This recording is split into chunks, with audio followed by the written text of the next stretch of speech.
바보 설화. 주인공이 어리석거나 바보 같은 우행을 제재로 한 설화.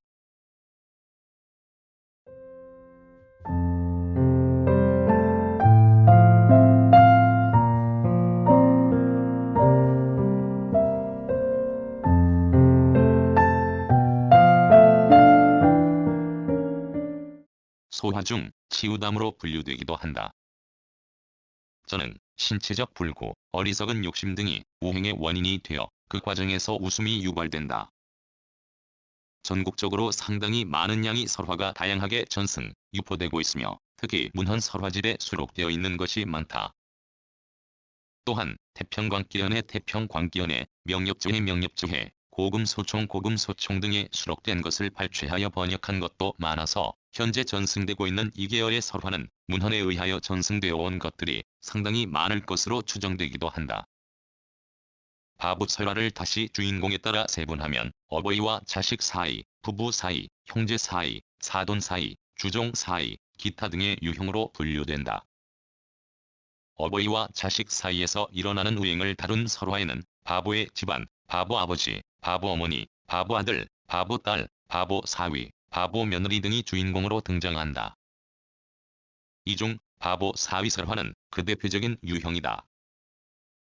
사위의 우행은 주로 처갓집에서 저질러지며 인사법의 실수, 음식이나 물건의 명칭을 알지 못하여 발생하는 실수, 무분별, 망각 등이 그 동기가 된다.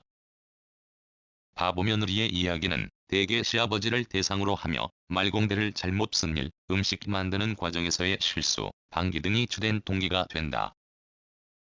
이때 시아버지가 며느리의 실수를 두둔하나 며느리가 그것을 진짜 칭찬으로 오해하는 과정에서 소화적인 처리가 돋보인다. 방귀 뀐 며느리가 무안할까봐 시아버지가 아들 나을 복방기라 하니 며느리가 아까 부엌에서는 더 많이 뀌었어요 라고 대답하는 이야기는 대표적 설화이다. 바보 아들 설화는 바보 사위 설화와 비슷한 유형이 많아서 문자를 잘못 쓰거나 문상 가서의 실수, 미련한 소금장수 설화와 같이 아버지의 가르침을 정반대되는 상황에 맹목적으로 적용시킴으로써 누적되어 빚어지는 우행 등이 주내용이 된다. 부부 사이의 우행은 주로 남편에 의하여 저질러진다. 이때 아내는 상식적이고 영리한 인물로 그려져 있어 남편의 어리석음이 두드러진다. 어리석은 남편에게 아내가 문자, 예법 등을 가르치나 남편이 잘못 사용하여 결국 실수하는 이야기, 처가에서 음식을 훔쳐먹다 들켜 망신당하는 이야기가 있는가 하면 장가간 첫날 밤에 장인에게 개자식이라고 외치는 에잇 개자식 같은 이야기도 있다.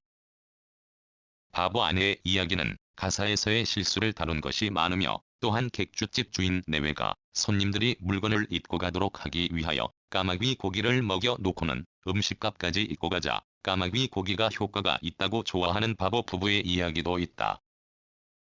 또한 염정담이라고 할 수 있는 것으로서 바보 남편이 집을 비운 사이에 바람을 피운 아내가 기지로 곤경을 벗어난다든가 내외가 모두 어리석어 첫날 밤에 곤욕을 치르거나 또는 아내가 쫓겨난다든가 하는 이야기도 전승된다. 이러한 유형의 설화는 대체로 남성 화자들에 의하여 관리, 전승된 것으로 여겨져 이 어리석은 아내 이야기들은 남성에 의하여 만들어지고 전승된 것으로 추측된다. 형제 사이의 우행은 한쪽이 상황을 이끌어가는 능동적인 위치에 있고 다른 쪽은 거기에 맹목적으로 끌려가는 수동적 위치에서 저질러진다. 사돈 사이에서는 주로 상대편 집에 문상을 가서 실수를 하는 내용이 많다. 주종 사이의 경우 바보 주인이나 바보 하인 사이에 일어나는 것으로 조상 덕에 감투를 썼거나 돈으로 벼슬을 산 무식한 상전을 비웃는 내용이 많다. 그 밖에 거울을 처음 본 사람들 설화와 같이 도시 문물을 처음 접하는 시골 사람들의 실수나 어리석은 중들의 실수 또는 장님, 귀머거리, 말더듬이 등과 같이 신체적 불구자들이 저지르는 실수를 내용으로 하는 이야기들도 있다. 바보 설화는 대개 연쇄담이나 누적담이 많아서 길이가 길고 유화가 많다. 또한 대체로 관습을 부정하거나 무지, 미련함 등을 소재로 하고 있는데 이들 우영이나 실수, 신체적인 불구까지도 소화적으로 처리되고 있는 것이 특징이다. 따라서 낙천적이고 여유 있는 삶의 태도와 인간성에 대한 긍정적 면모를 읽을 수 있다. 출처 한국민족문화대백과 사전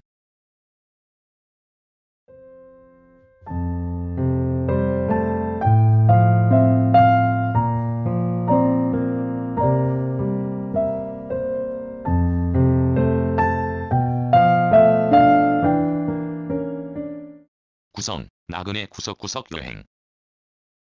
낭독, 글 읽어주는 강지식. 들어주셔서 고맙습니다.